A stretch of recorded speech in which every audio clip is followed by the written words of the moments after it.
¿Me va a entender? Eso es lo que finalmente buscamos. Si el paciente tiene un síndrome obstructivo o no. ¿Y de qué manera lo consigo? Hago la prueba. Si el tífenol es menor de 70, es obstructivo. ¿Por qué? Porque todos los diámetros se han cerrado y el flujo demora para salir. ¿Me entienden? Primero quiero que nos quedemos con eso. ¿Me entendieron? Ya tenemos las dos variables, volumen respiratorio forzado del primer segundo con la capacidad vital forzada. La relación de estos dos establece a una relación que se llama el índice de tífenol.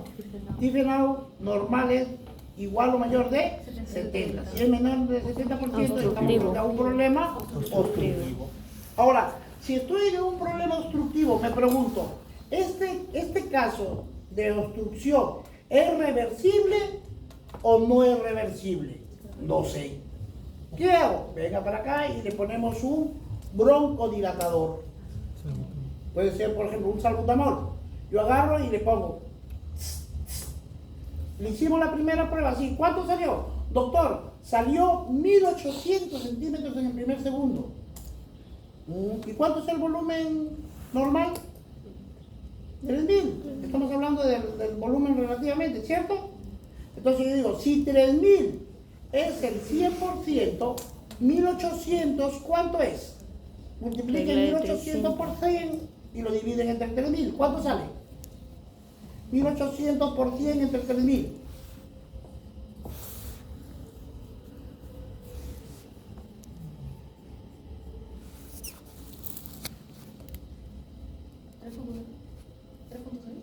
¿Por 6 dijo? 1800 por 100 entre 3000. ¿Por 100? Sí, doctor. O sea, sería 100. 1800 por 18. 60. 60%. Y 60 es menor de 70, ¿cierto? Significa que si me sale 60%, ese paciente tiene un problema obstructivo, ¿cierto? Porque el índice de tífenol me salió 60. Ahora a ese mismo paciente lo llamo, le digo, ven para acá, y le pongo un inhalador, salbutamol, 2 papas. 2 minutitos, 3 minutitos. Ahora sí, repite la prueba y agarra. Y le digo, señorita, ¿cuánto salió?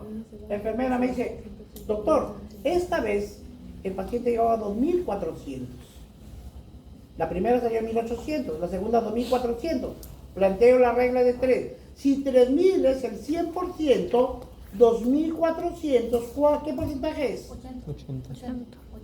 80. ¿Es mayor de 70? Sí. Pero inicialmente, ¿qué fue? Obstructivo. ¿Y era una obstrucción reversible o irreversible? Reversible. ¿Por qué? Porque revirtió con el inhalador. Si revierte, es asma. Y si no revierte, es EPOC. Y se acabó la figura. Ya eso es todo. ¿Me entendieron? Ahora sí, ya vamos a la vaina acá. La raíz. Miren, la máquina que mide la prueba de espirometría se llama espirómetro. Históricamente estos fueron los primeros espirómetros, estas son las últimas generaciones, ya están digitalizados. Es una prueba no invasiva, es una prueba muy rápida, muy fácil de comprender y sobre todo es una prueba de valorar la función respiratoria y al mismo tiempo me permite diagnosticar y diferenciar entre un asma y un EPOC y una enfermedad restrictiva. Fíjense, en los problemas obstructivos, recuerden que el problema ¿dónde radica? En que el diámetro de los tubos bronquiales se reduce. ¿Se acuerdan cuando yo les decía una vez, a ver, si el que no lo hace lo jalo, sople, cierren el diámetro, cierren, genera un sonido, un silbido. El silbido es la resultante del flujo de un volumen de aire que pasa por un conducto estrecho, ¿cierto? Entonces cuando tú escuchas, estás examinando a un paciente,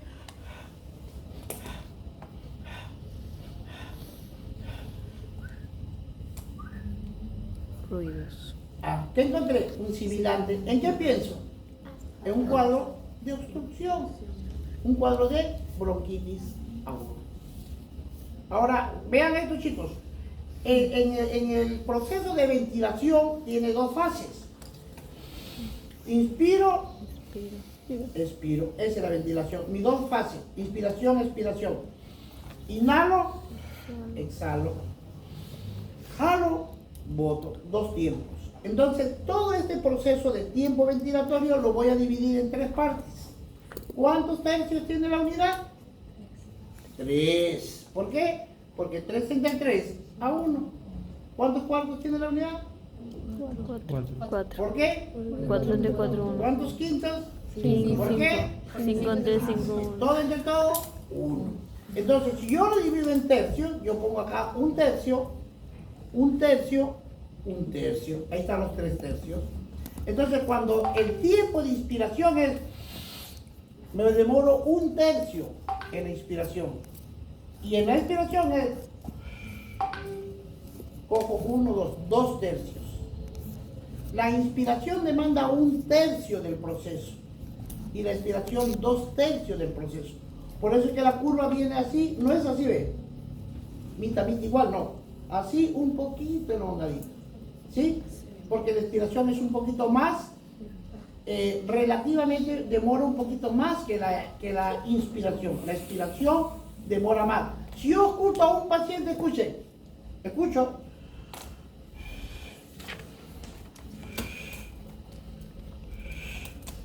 Guarda la relación 1, 2, ahora escuchen.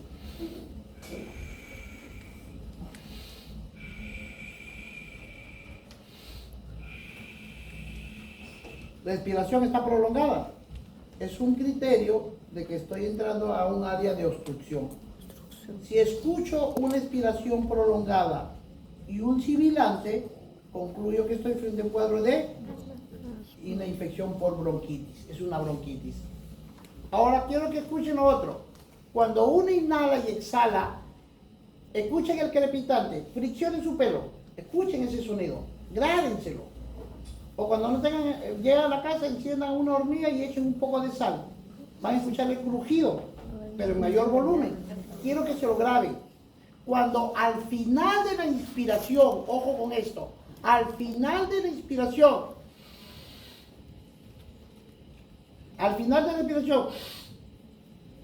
aparece el crépito, ahí hay que tener, eso es el punto que lo identifica como crepitante.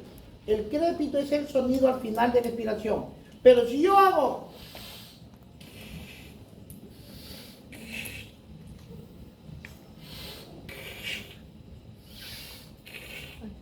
crépitos en los dos tiempos, ya no hablo de crépito, ya hablo de un subcrépito, porque ya está en los dos tiempos. Se llama crepitante al crujir solamente al final de la inspiración.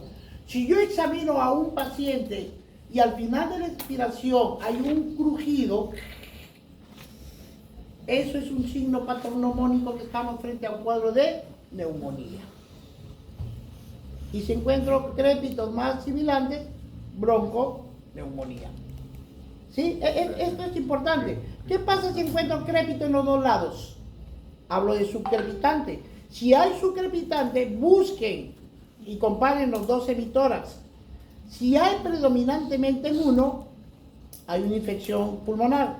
Pero si encuentran crepitante en los dos pulmones, olvídense que el problema está en el pulmón, es un problema sistémico. Estamos frente a un problema de insuficiencia cardíaca congestiva. ¿Se acuerdan cuando les decía, si regresiona del pulmón viene a la aurícula izquierda? ¿Se acuerdan? Y si se genera un flujo retrógrado, van a haber crépitos. Pero los crepitantes tienen que darse en los dos campos. Sí. Doctor, disculpe, ¿cuándo era bronquitis, perdón? Cuando había expiración prolongada y sibilantes. Muy bien. Entonces, ahora sí, si me entendieron, aquí ya vamos a correr. La espirometría es una prueba diagnóstica, sí. ¿Cierto? Porque me permite distinguir entre un asma y un EPOC. Que mide la función pulmonar. Pregunta, ¿cómo se llama la prueba que valora la función pulmonar? Espirometría. de un individuo midiendo el volumen pulmonar y los flujos de ventilación para detectar posibles problemas de la función respiratoria. En la historia de la espirometría, esto solamente por cultura, el primer registro histórico de la técnica se remonta a la práctica de Galeno. Era un médico y filósofo griego que usaba una vejiga para comprobar el volumen respiratorio de un niño. Galeno diría, oye, si entra un aire, un gas, es un volumen, ¿cierto? Y él se preguntaba, ¿y qué pasa cuando entra ese aire adentro? ¿Qué pasará? Y vuelve a salir. Y lo puedo medir, puedo comparar lo que entra y lo que sale. Por ahí empiezan a ver sus primeras observaciones, ¿no es cierto? Había identificado el problema y empieza a estudiarlo Galeno. ¿Y qué usaba? La vejiga de un cordero, ¿no? Si tuviera Galeno aquí, nosotros le hubiéramos dado, toma Galenito, un lobito. Es más práctico, porque él tenía que hacerlo en una vejiga de chivo. Entonces, hubiera dicho él, si yo le proporciono el aire que sale del pulmón a este globo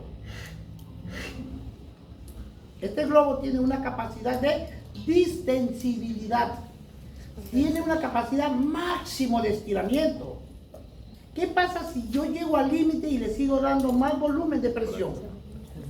Va a reventar. Eso él aplicaba y decía, ¿cuál es el volumen máximo permitido para no reventar al pulmón? ¿Entienden? Por ahí dan los primeros indicios del estudio de la función pulmonar. Más tarde, en 1681, Giovanni Morelli experimentó con una columna de agua para medir el volumen. El volumen es difícil. Recuerden, chicos, que las moléculas cuando son muy coherentes, el estado de la materia es sólida.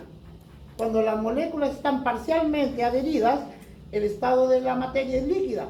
Pero cuando las moléculas se repulsan, los gases tratan de agarrar el mayor volumen posible.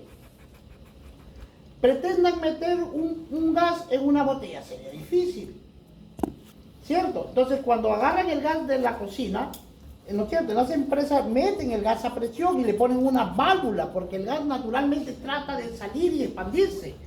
Está bajo ese flujo.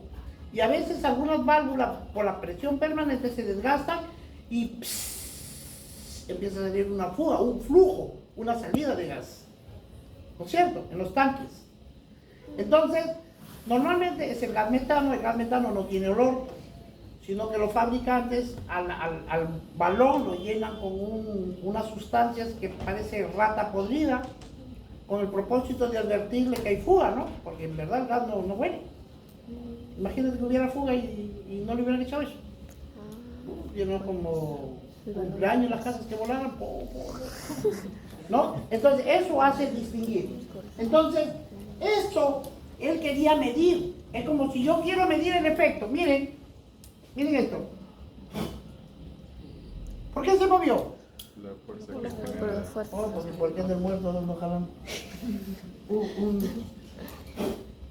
Entonces alguien dijo, yo quiero medir ese volumen, pero ¿cómo lo puedo medir? Una medida es, yo puedo desplazar un sólido en una distancia y empiezo a establecer relaciones con el propósito de medir este volumen. ¿Me va a entender? Así empezó este caballero con una columna de agua. Así como yo a ese sólido con un soplo lo moví, él pretendía que con los soplos las columnas de agua se movieran y establecer una relación para determinar volúmenes. O sea, eran las primeras tentativas que buscaban identificar a esto. Más tarde, en 1844, Hutchinson diseñó el primer espirómetro. Ya podía medir. Y fue el primero que acuñó el término capacidad vital respiratoria. Ya empezó a hablar de capacidades. Los espirómetros analógicos y electrónicos, hermano, la verdad, esto es intrascendente para nosotros. Por cultura, si quiero leer. ¿Cuáles son las ventajas e inconvenientes? Es una técnica muy barata, lleva muy poco tiempo, da resultados muy claros para la interpretación de posibles desórdenes que puedan estar originándose en el campo respiratorio.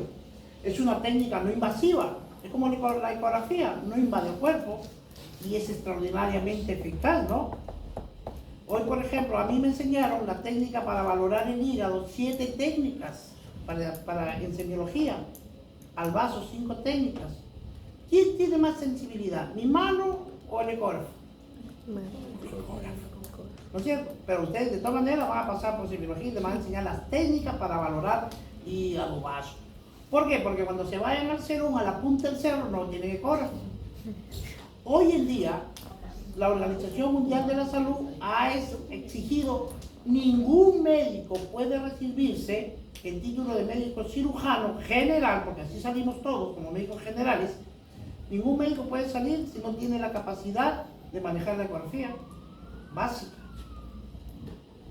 Entonces, ustedes ya no van. Ahora ecógrafos vienen así, chicos. Te vas a domicilio, sacas, ahí nomás está todo. Todo. La tecnología es extraordinaria ahorita. Muy bien.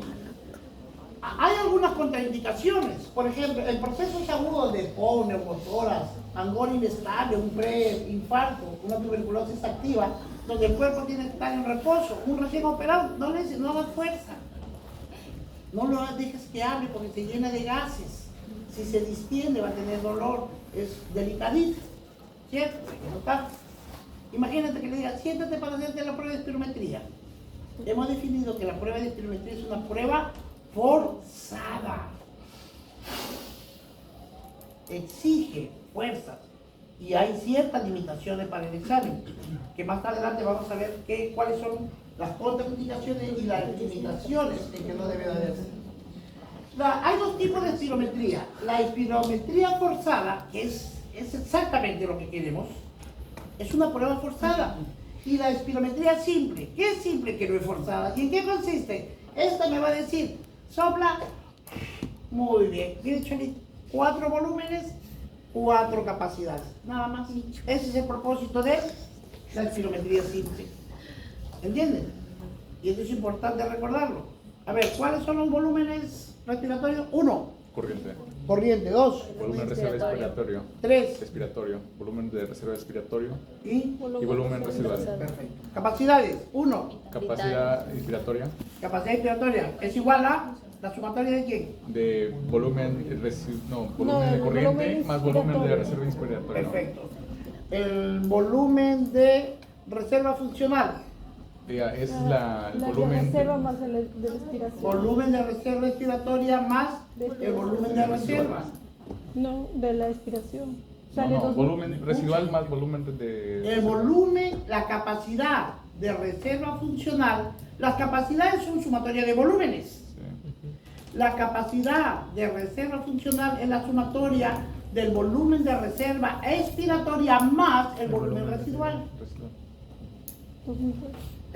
Por eso cuidado, ¿ves? Yo no sé, de hecho que no han hecho nada. Si no estuviéramos conversando, porque de eso se trata la práctica del estado. ¿Qué es la capacidad vital? Es la capacidad en la que mide. Capacidad, volúmenes, ¿qué mide? El volumen de reserva respiratoria, el volumen corriente y el volumen de reserva respiratoria. Porque el volumen residual, ya hemos dicho, eso no hay que mide. ¿Y qué es la capacidad pulmonar total? Es la capacidad que puede. Es la sumatoria de la capacidad vital total más el volumen residual. O los 4 volúmenes: reserva inspiratoria, volumen corriente, reserva expiratoria y volumen residual. Chicos, si no tienen esto, lo único que les recuerdo es que de este sábado al otro es el examen. Y yo les dije, inexorablemente el tiempo pasa, deben estar leyendo 4 horas diarias. El tiempo es inexorable, ya llegó, ya estamos a poco tiempo y usted no está manejando esto. Todo lo que hemos estudiado va a resumirse en esto, porque la fisiología es práctica y esto es lo que nos van a pedir. Y ustedes deberían tenerlo así. Por ahí 2, 3 por ahí que se van preocupando, ya por ahí, de aquí para mañana ya están afinando más. Y lo demás, ¿cuándo vamos a empezar? Muy bien. Entonces, en la espirometría forzada, se le pide al paciente que partiendo de una inspiración máxima, llenó pulmón, a todo pulmón, está repletito. ¿Cuánto es el volumen de retención? 3 litros o 3.000 mililitros, ¿sí? Una vez que lo retiene, le dice, bótalo con toda tu fuerza, da un soplido con toda la fuerza, pero que ese soplido por lo menos dure 6 segundos. Es el primer segundo lo que nos interesa, nada más. el volumen expiratorio forzado del primer segundo, nada más. Pero la prueba no tiene validez si la expiración no duró mínimo 6 segundos. Criterio de la prueba. ¿Me van siguiendo? Muy bien. En una espirometría forzada la espirometría simple, ya les dije, es el reconocimiento de los volúmenes y capacidades, la que acabamos de repasar ahorita. La materia de estudio es la espirometría forzada. ¿Cuántas variables se estudian? 2. ¿Cuál es? El volumen expiratorio forzado en primer segundo y la capacidad vital forzada, nada más. Luego establezco una relación entre los dos, divido el volumen expiratorio forzado entre la capacidad vital forzada y me resulta el índice de Tiffenov. Tiffenov, si es mayor o igual de 70, es normal. Si es menor de 70, obstructivo. Y si es obstructivo, pase usted a la prueba de broncodilatación. Si revierte, haga. Si no revierte, poco. ¿Se acabó? Eso es todo.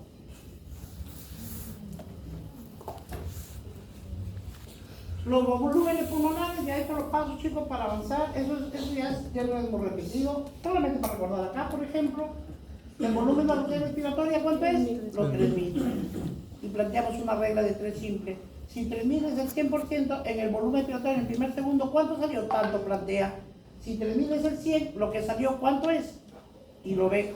Si es menor del 70%, obstructivo. El volumen de reserva respiratoria, ¿cuánto es? 1100. El volumen residual, 1200. 1200. Muy bien, doctora. Está, pero ducha. Como tienen que ser, chicos. Yo no sé cómo están ustedes, ¿ah? Ya dimos la vuelta al mes. Ay, ahora ojalá lo lleven para los sábados. Así les den otro mes. Les aseguro que si les dan otro mes van a salir bonitos. Les dije desde el principio, son hábitos. Ustedes no tienen el hábito, no son disciplinados, no respetan. Es más, ni siquiera han empezado. ¿Qué? Muy bien. El protocolo de realización. Instrucciones previas. A la persona que la vamos a someter a este examen le dice, perfúmete. Y no tome ciertas sustancias. Durante la prueba le dices, tiene que estar en posición sentada con ropa que no comprima. Pase usted en el vestidor, hay una batita, sáquese todo y viene con su batita. Ya viene bien relajadito. Lo sientas. Llena prisión. Ahí le pones la pinza, le pones la boquilla y le dices, sopla con todo fuego. Tercero, inspiración relajada máxima y colocación de boquilla. Expiración forzada, que debe durar al menos 6 segundos. Doctor, y si demora 7, 8, mejor. Y si hace 5, no vale. Tiene que durar mínimo 6 segundos. Cuidado con ese criterio de examen. ¿Cuál es la prueba? La prueba de la regresión forzada, mínimo, ¿cuánto debe durar? 6 segundos.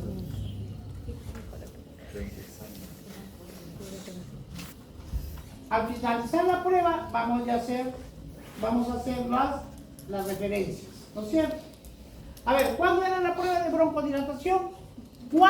¿Quiénes entran a la prueba de broncodilatación? Aquellos que han salido con un índice de menor de 70, es obstructivo. Lo que queremos distinguir si es reversible o no es reversible. Si revierte al broncodilatador, alma. Y si es irreversible, o sea, no revierte con el poco. ¿Sí, doctor? En cambio, chicos, aquí es básicamente espirometría es sinónimo, busca obstrucción, nada más. Lo restrictivo es distinto porque la obstrucción está en relación al diámetro de la luz del bronquio por el flujo. Si se cierra, el aire no puede salir. Y si sale, demora en salir, por eso el tiempo es prolongado. En cambio, la restricción, una es obstrucción y restricción. La restricción no depende del diámetro bronquial, depende de la caja torácica, del tórax. Es un paciente coriático, por respirar. Un sifótico, un jorobadito, ¿no? Que palomita, acá y atrás hay trastorno. Un paciente con miastenia gravis. ¿Por qué? Porque el pulmón está operativo. Es la caja la que no lo deja expandir. Le están restringiendo su capacidad de expansión. ¿Sí? Es como si yo le dijera, doctorcita, párese aquí y levante los brazos. Bájelo. ¿Otra vez? La doctora, agárrala porque puede salir volando. Entonces, si la doctora se pone aquí y yo me pongo por detrás y hago esto y le digo, abre los brazos, ella sí tiene fuerza y capacidad para levantarlos. ¿Pero por qué no lo levanta? Porque hay una fuerza ajena que está restringiendo su capacidad de expansión. ¿Me entienden? O sea, los problemas restrictivos, el pulmón está normal. El problema es que no le permiten expandirse por deformación de la caja o de los músculos, escoliosis, isfiosis y en caso de enfermedades musculares, miastenia gravis. El patrón obstructivo, ¿no es cierto? Va a ser asma o EPOC. Hay otras variantes. La gente que va a permitir la distinción, la respuesta al bronco dilatado. El aspecto restrictivo, ya hemos dicho, muestra la reducción de la capacidad pulmonar total, ya sea por aflicciones propias del parénquima, del tórax o de los músculos responsables de la ventilación o su inervación. El patrón obstructivo restrictivo es lo que se le conoce como patrón mixto. A ver, ¿cuáles son las contraindicaciones de la espirometría? Habíamos dicho que por su naturaleza es una prueba forzada, por eso se llama volumen expiratorio forzado.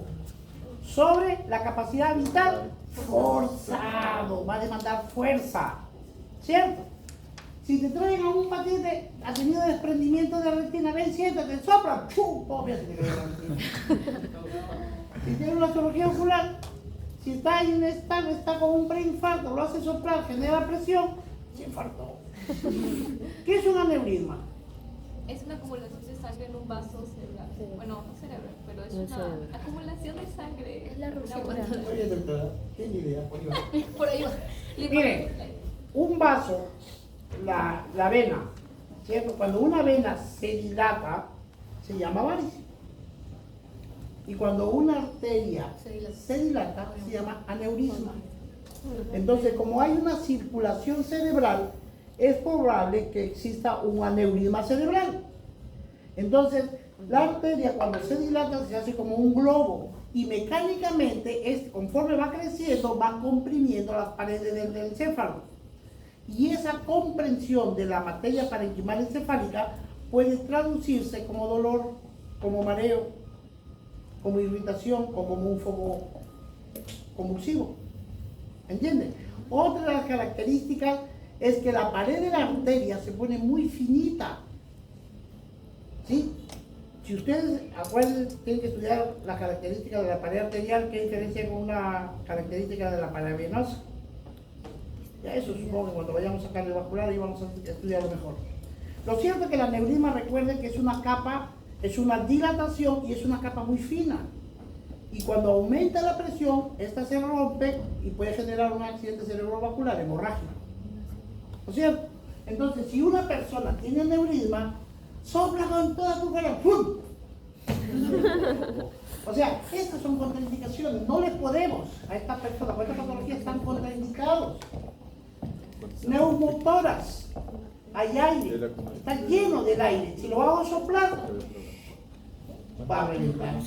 Hemoptisis, sangrado. Cuando las personas botan sangre a través de la boca, usted tiene que hacer dos distinciones. La pregunta es, ¿de dónde viene la sangre?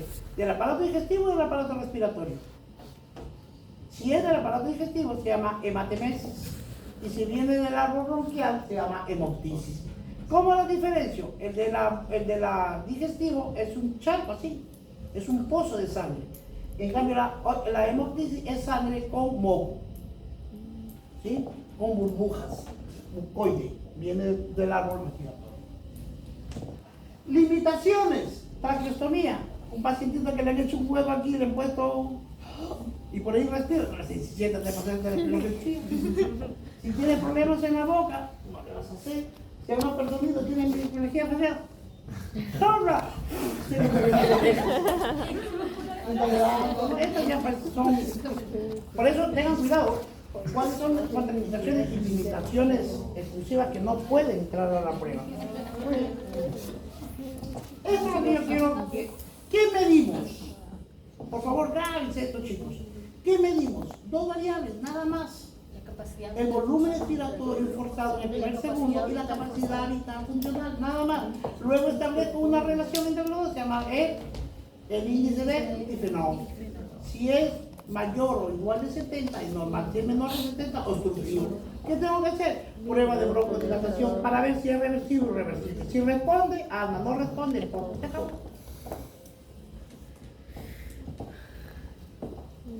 Esto quiero que le hagan y le tomen una foto mental. Miren chicos, esta es la curva de flujo. Inspiración, expiración. Si se dan cuenta, y nosotros planteamos por aquí un punto medio, este segmento de acá es casi el doble que este, ¿no? Entonces, la primera fase de inspiración es rápida. Y la expiración es... Fíjense, eso es normal. La línea de que desciende, fíjense, es recta. Miren, ¿es una recta o no? Esto, grábense, eso es normal. Ahora, la relación del volumen-tiempo. Esta es la relación del volumen-tiempo. Este es el tiempo. Y ahí viene grabado los 6 segundos, porque es lo mínimo permisible para considerar que la prueba está bien hecha. ¿Cierto? Que lo hicieron soplar ese flujo mínimo 6 segundos. En las ejes, en las X, ¿no es cierto? En las X o en la línea horizontal estamos valorando a la variable tiempo. Y en la longitudinal o las abscisas estamos valorando a la variable volumen. Una pregunta, ¿la espirometría es el que evalúa el volumen de reserva expiratorio o inspiratorio? Inspiratorio. Ya, inspiratorio. O sea, no es que primero lo retienes, ese es el que va a generar. Ya. Y de ahí después de una expiración forzada, boto ese volumen inspiratorio. Entonces es inspiratorio, por eso Claro, es el volumen que yo retengo. Es mi capacidad máxima de retención. Ahora miren aquí. Si yo lo hago, sopla y el paciente va dentro. La primera parte tiene que alcanzar. Una vez que alcanza la meseta, eso es normal. Y luego, ahí. ¿Cierto? Miren acá, chicos, miren acá. Sigan la línea roja. Ese es el volumen a la hora que lo hacemos soplar. Este 1 es el primer segundo. Tiempo. Y este es el volumen. 1 litro, 2 litros, 3 litros, en promedio es el volumen expiratorio. El 3.000 mililitros o 3 litros es el 100%.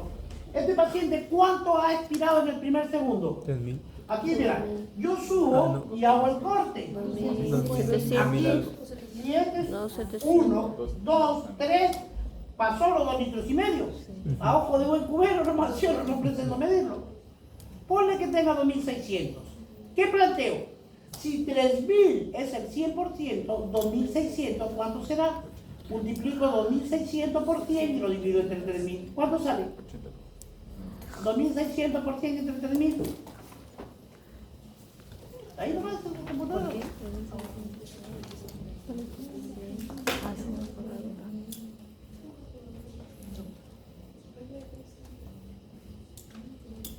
8 por 8, 108. 86, algo. Pongo el 8 y llevo 100, ¿no? 86, algo. 86. Coma ¿Pasó el algo. 70? Sí. ¿Es obstructivo? No, Coma algo. es normal. Esta es una... Por eso yo quiero que le tomen una foto mental. Miren esta. Miren esta, chicos. Cuando viene es recta. A ver, ¿qué va a pasar en la obstrucción? En la obstrucción la primera parte son iguales. Una vez que llega a la cúspide, en la línea de descender, hace esto, miren mi dedo.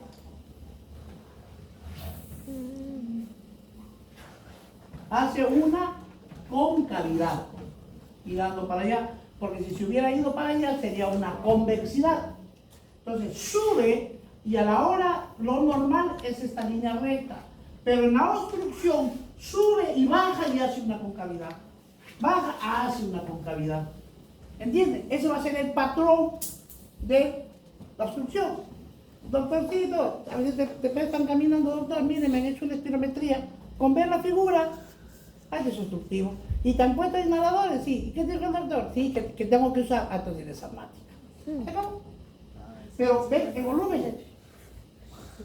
Eso, ahora miren el otro figura. Por eso les digo, en el primer segundo hagan el cruce. Y eso es fisiológicamente normal. Ahora vamos a ver cuáles son los criterios de aceptación de la prueba. Que no deben haber trazados, no deben tener artefactos. Esto más o menos, cuando uno pide un electrocardiograma, a veces viene y por artefactos las ondas del electro se alteran. Bueno, ya uno viejo, pues tengo 25 años en la medicina, de la primera ya reparo, este está mal tomado, busquen interferencias, metales. Sí, doctor, que aquí tenía un sencillo en la relojera, por aquí debajo con la hebilla, mi zapato tenía hebilla. Tiene que quitar todo, y cuando le quitan el metal, recién recobra su función. Así como más o menos para hacerse parangón, acá también hay artefactos. Y aquí hay sobre todo intencional, si el paciente se quiere burlar, se burla. Sopla con toda tu fuerza. No hace fuerza. Doctor, le juro que todo mi fuerza hecho. Le juro. A ver, ¿cómo le decir que no? Paciente que dice, señor, tiene orden de detección. Doctor, yo sufro de pulmón. Háganle una prueba de función. Pues ese payaso no va a jorobar, ¿sí o no? A eso se llaman artefactos. Hay gente que es extraordinariamente capaz de hacer cosas. No debe producirse amputación al final de la respiración. Sopla, pero sostenidamente, ¿no es cierto? Hasta que pase los 6 segundos de duración. Sopla. No, ese no vale. Y hay payasos así, porque intencionalmente. Sopla. Ya. Ya. Nunca vamos a ver. O sea, esta prueba también tiene sus ventajas y desventajas. ¿Sí? Hay que tener cuidado. Esta prueba del 150 del volumen muerto, en la práctica es solamente para atalantar, que ya lo vamos a ver más adelante. ¿A quién me estoy refiriendo? El tiempo de expiración preferiblemente debe ser superior a los 6 segundos. Pero es porque a los 4 o 5 se te está acabando el aire. Llegas al sitio, me ahogaba. En cambio, eso no le vas a decir a un niño. A ver, hijito, sopla. Otra vez. Más fuerte, hijito, más fuerte, demora más. Otro, ya no quiero. Se acabó el examen. Los extremos de la vida, tanto los niños como las personas mayores, ¿no? Sus capacidades y sus grados de interés son alterados. Un mayorcito te manda a la misa y no quiere. ¿Cómo interpretar la espirometría? Hay que seguir ciertos pasos. Uno, la primera pregunta es, ¿está bien hecho el examen? Es como, por ejemplo, el médico tiene que saber, antes de dar interpretación electrocardiográfica, yo tengo que ver criterios si está bien tomado o no. Porque si yo no sé si está bien tomado, voy a incurrir en errores.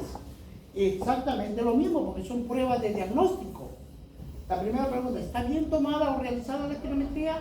Sí, doctor. Perfecto. Segunda pregunta, ¿presenta obstrucción, restricción o ambas? Cuando vienen ambas se llama mixta. Ahora, la patología que hemos visto, ¿es leve, moderada, severa, grave o muy grave? Esos son parámetros que tenemos que responder cuando interpretemos. Fíjense, esta es la curva del volumen-tiempo normal. Hay características de la curva. Miren, chicos, la línea roja, ¿cierto? ¿Te acuerdas? Esto es tiempo, ¿recuerdan? Este punto se supone que es 1. 2, 3, 4, 5, 6, 7, 8 segundos. Aquí me interesa a mí. Ese es el tiempo. Ahora el volumen. 1 litro, 2 litros, hasta 3. Entonces, miren, cuando este sube, mira dónde alcanza la meseta. Aquí. Porque aquí todavía está subiendo, aquí es en calor. Viene bonito, bonito, y aquí recién empieza a bajar. Pero ya pasó los 6 segundos. Es una buena toma. Es una buena prueba. El otro criterio, quiero que se lo aprendan, es la relación de un ángulo que existe entre el segmento rojo y la vertical de acá. Acá hay un ángulo, no. Ese es el ángulo alfa. Vean ese ángulo con el que les dije, tomen la foto. Aquí. Es un ángulo cerrado. A veces solamente con ver el ángulo ya podemos diagnosticar si es patológico o no. Este es un ángulo cerrado cuando es normal. Cuando es normal. Miren acá. Esto es lo normal. Ese es un criterio. Entonces dice, 1, el inicio con ascenso rápido, subió rápido. 2, la tangente de la curva con el ángulo estrecho. Esta es la tangente, el rojo. O la de esta hace un ángulo estrecho. Y 3, la capacidad vital forzada próxima a los valores de referencia. Está en orden porque pasó los 6 segundos. Ahora miren esto. Esta es la curva del flujo obstructivo. Ya no es normal. Una obstrucción es patológica. ¿Y cómo lo entiendo? ¿Se acuerdan cuando le decía, memoricen esto? Cuando desciende, bajaba en línea recta. ¿Se acuerdan que dije, mira, tiene rectito? En cambio, la obstrucción no baja en línea recta. Hace una muesca, así. Hay una curva cóncava. Miren, con ver esta figura, solamente con la figura podemos diagnosticar la obstrucción. ¿Cierto? Con esto nada más. Ahora, ¿cuáles son las características? El inicio de ascenso rápido, el recorrido pasa lejos, porque por aquí está, y ella está lejos. Forma cóncava hacia el exterior, y la finalización progresiva hasta cerca del punto de referencia con la capacidad vital funcional. Ahora miren la relación tiempo-volumen en la obstrucción. Entonces, este es el primer segundo. Este es el que me interesa, nada más. Primer segundo, segundo, tercero, cuarto, quinto, sexto. De aquí subo una perpendicular, está aquí, y hago el corte. ¿Cuánto va a ser aquí? 2 litros 100 aproximadamente, ¿no? Vean el punto de corte del 1 litro, 2 litros, 3 litros, que es lo normal. En el primer segundo suban la línea. Aquí lo corto. Jálenlo aquí. Más o menos de cuarta parte, ¿no? Póngale 2 litros 100. Multipliquen 200 entre 3000 por 100. Va a salir menos 70 aproximadamente, ¿no? O 2000, casi 2 litros es ahí. ¿Cierto? Entonces, este es un diagrama de una curva patológica. Ahora, lo restrictivo. Si se dan cuenta, el restrictivo es normal. Vean, sube y baja en recta casi, ¿no? Pero la diferencia que está en diagrama chiquito, porque la curva normal llega hasta 8 o hasta 6, y esto es chiquito. El inicio rápido, pasa lejos de los puntos, la forma es normal hacia el exterior, finaliza lejos de los puntos de referencia de la capacidad vital forzada. Acá hay un cuadrito que mira, esto es lo restrictivo, es como la curva normal, pero es en miniatura, porque esta curva se forma antes de los 2 litros. En cambio, en el otro era en el tercer litro, ¿no es cierto? Es lo mismo, pero en miniatura. Aquí está mejor. Fíjense. Miren una curva normal. La de arriba va a determinar el flujo y esto lo de abajo la restricción. Esta figura con la de allá, acuérdense de la concavidad, obstrucción. Y la restricción es semejante a esta, pero si yo le planteo una medida de aquí hasta este punto, es de acá, entre comillas, es más profundo. ¿Sí?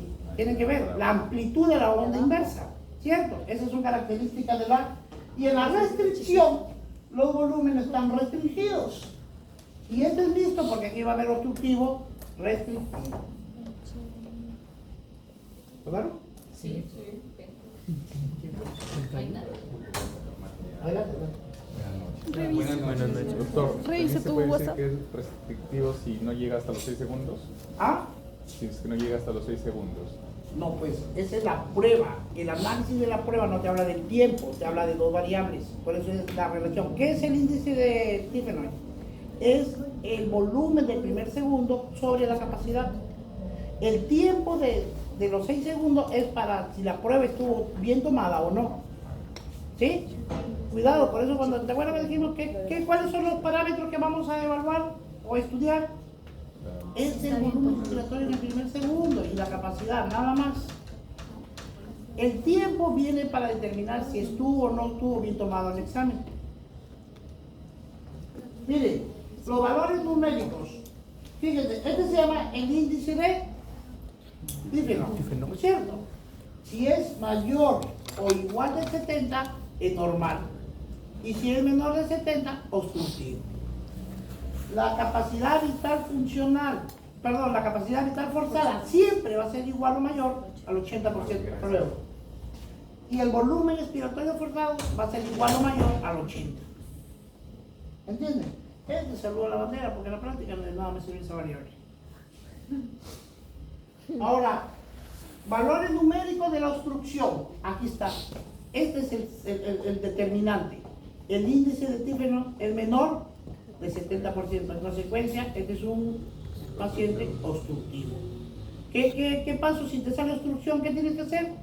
La distinción si es reversible o irreversible a través de la prueba de la broncodilatación. Si revierte, si no revierte,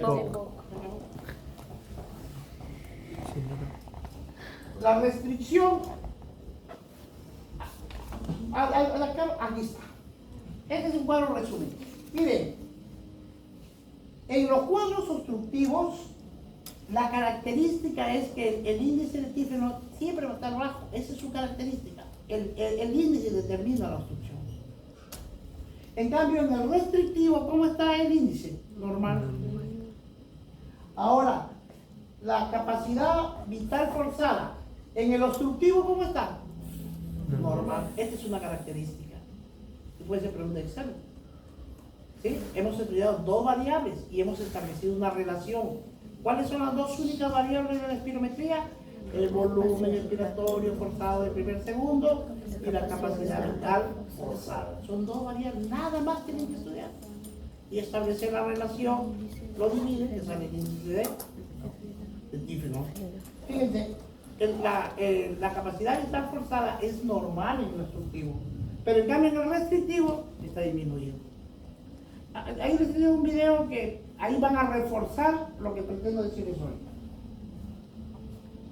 Bueno, esta es la práctica, ¿no es cierto? El índice de tífeno. Si es menor, obstructivo. ¿Se acabó? Si es ya esto es obstructivo y el patrón mixto. Y si es mayor, es no obstructivo. Puede ser normal o restrictivo. Y esto depende de la capacidad vital forzada. Si es menos de 80%, probablemente es restrictivo. Si es igual o más de 80%, es normal. ¿Entienden? Ya terminamos. Aquí quiero que vean esto, por favor.